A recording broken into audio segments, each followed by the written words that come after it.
Yo, yo, yo, yo, yo, yo, Uncle Tweezy right here. It's a lot of talk about the Guccimane and the PoohShiesty situation, I see.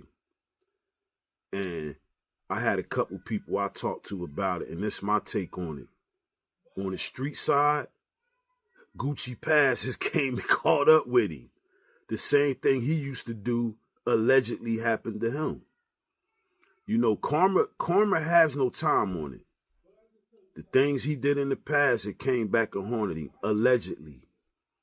On the business side of it, whatever Pooh and his people did, once again, allegedly, that's not a good move because that could hurt future business for you with bigger labels. You know, they might say, nah, red flag, don't sign that guy. They're violent. You know, they're willing to take it there. They're willing to do this and do that. Also, you ain't had to sign that contract years ago, bro. But you signed it because you was in the trenches. You wanted out. You wanted your talent to go worldwide. You wanted notoriety and exposure as an artist. And you signed that contract. You seen that advance money and you signed, bro. That era of an artist being taken advantage of is over. It's too much information out here to be getting robbed by a label, you know? And some dudes will say, I'm going to just sign it anyway. You don't have to do that. Because if you got the attention of a multi-platinum artist that want to sign you, obviously you doing something right. It may take a little bit longer, but eventually you going to take off. But you didn't have to sign that contract, and you did.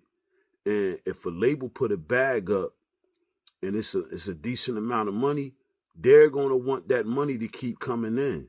They're not just going to let you out no contract. You also, as an artist, got to understand that it's a business. You have to learn how to read contracts. You got to know what certain terms mean.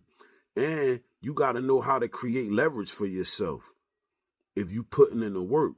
Pooh put out some big records.